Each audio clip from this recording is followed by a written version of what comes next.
열왕기 24장 1절에서 7절까지의 말씀 속에서는 여호야김의 죽음에 대해서 기록이 되어 있습니다. 요시야 왕 이후에 그의 아들들이 이제 차례 이렇게 왕이 되는데, 이제 마지막 유다가 멸망으로 가는 과정 속에서 그 요시야 왕의 아들들이 하나님의 선지자의 어떤 말씀을 듣기보다는, 사실 이때가 예레미야 선지자가 활동했던 시기거든요. 근데 이제 그 당시에 선지자들이 있을 때 예레미야는 사실은 소수, 많은 대부분의 선지자들이 이제 어용 선지자들이죠.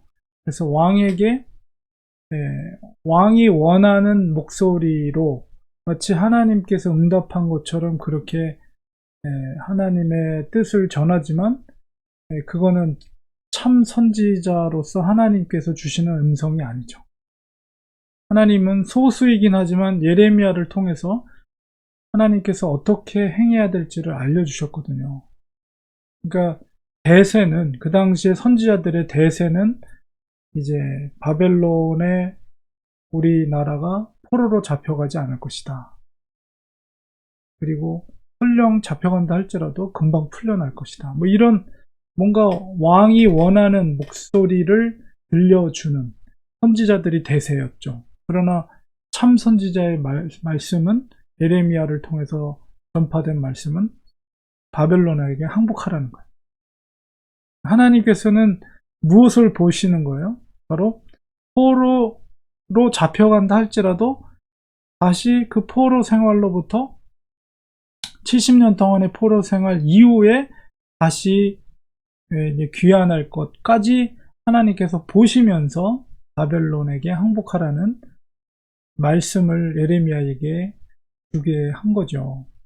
그런데 당시에 왕은, 요시야의 아들들은 그런 참 선지자의 말보다는 어떤 그 상황 속에서 이루어지는 어떤 강대국들의 어떤 균형들, 그리고 힘의 어떤 논리, 이런 눈치를 보거나 혹은 자기의 어떤 정치적인 성향을 고집해서 그 생각대로 방향성을 잡았다는 거예요. 그게 잘못된 거죠. 그러면 그럴수록 하나님의 말씀에 반하며 반할수록 더 고통스러운 현실이 다가올 수밖에 없는 것입니다. 결국 여호야김 시대에 느부갓네살, 바벨론이 이제 강력한 국가로 이제 성장해 가는 과정 속에서 잠깐 섬기는 척 하다가 그를 배반하게 됩니다. 결국 이 당시에 이제 예레미야가 바벨론에 항복하라 라고 했는데 듣지 않죠. 결국 느부갓네살이 쳐들어와서 이제 여호야김을 잡아갑니다.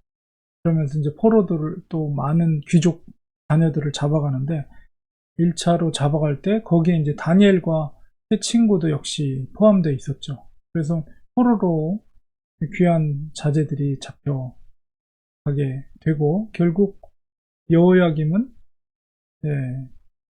타국 땅에 가서 죽음을 맞이할 수밖에 없는 상황. 이런 것이 24장 3절에 보니까 므낫세의 지은 모든 죄 때문이다, 이렇게 말하고 있습니다. 결국 이런 모든 상황들은 하나님과의 언약 관계가 파기된 결과로 인해서 되어진 일이라는 것을 말하고 있는 것이죠. 그래서 여호야김은 이제 포로로 잡혀가서 죽음을 맞이하게 됩니다. 우리가 왕의 연대기를 우리가 살펴보면, 요시야 16대 요시야 왕이 죽은 다음에 17대 여호아하스 둘째가 되었지만, 바로 느고에 의해서 또 죽음을 맞이하게 되고, 대신해서 이제 여호야김이 왕으로 세워지게 됩니다. 그러나 여호야김은 또 바벨론에 의해서 또 죽임을 맞이하게 되고, 그 요시야의 손자였던 여호야긴이 대신해서 왕이 되게 됐죠.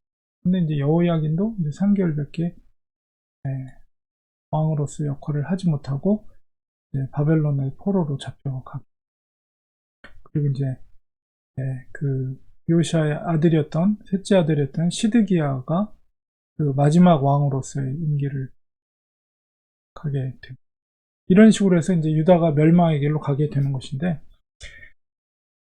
하나님께서도 저런 그 멸망의 길로 가는 상황 속에서라도 하나님은 선지자, 참선지자를 통해서 그들의 심판을 예고했을 뿐만 아니라 또한 그들의 회개도 촉구하고 있다는 사실이죠. 비록 나라가 빼앗기고 포로로 그들이 잡혀간다 할지라도 하나님은 그들이 그 이후에 어떻게 될 것인가를 하나님은 생각하고 있는 거예요. 그러니까 우리가 당장에 내 눈앞에 있는 계산만 바라보는 사람들의 생각과 하나님의 생각은 전혀 다른 거죠. 왜 하나님이 바벨론에게 항복하라, 포로로 잡혀가도록 그렇게 그런 하나님의 음성을 들려줬겠습니까?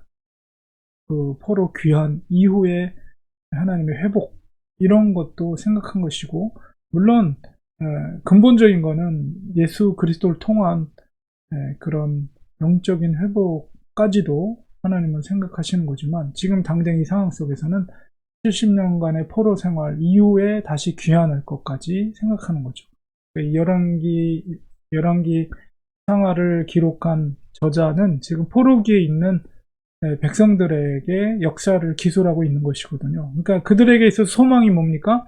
포로기를 마치고 다시 예루살렘을 귀환하는 거예요. 그래서 우리가 귀환한 다음에 어떻게 할 것인가를 이 열왕기 상하를 통해서 거기 바벨론에 있는 백성들에게 그 메시지를 이 역사를 통해서 전하고 있는 거죠. 이 저자가.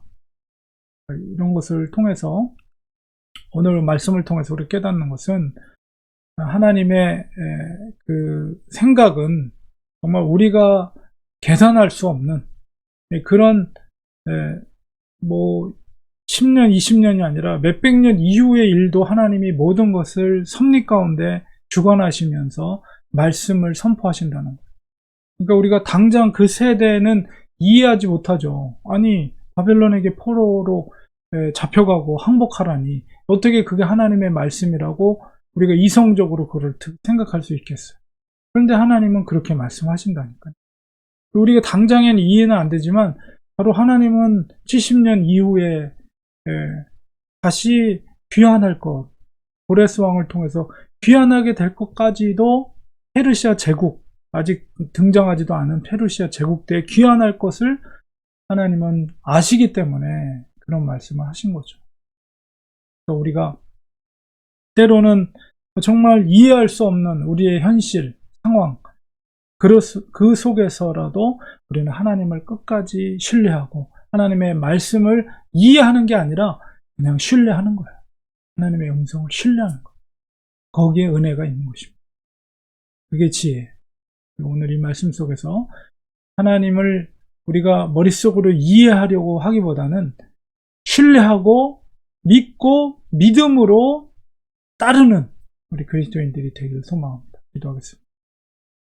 하나님 아버지, 오늘 말씀 속에서 여호야김이 결국 그런 상황 속에서 선택을 잘못하고 참 선지자의 말씀을 듣지 않음으로 말미암아 죽음을 맞이하게 됩니다.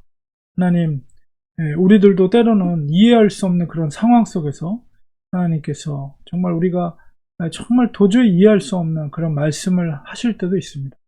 하나님, 그러나 그럴 때 우리가 이해해서 순종하는 것이 아니라 전적으로 하나님을 신뢰하고 믿음으로 하나님 말씀에 순종하는 저희들이 되게 해주셔서 우리 당장 우리 세대가 아니더라도 그 다음 세대에라도 하나님의 회복의 은혜를 우리가 그 역할들을 감당할 수 있도록 하나님을 끝까지 믿고 신뢰하는 우리들이 되게 해주시옵소서.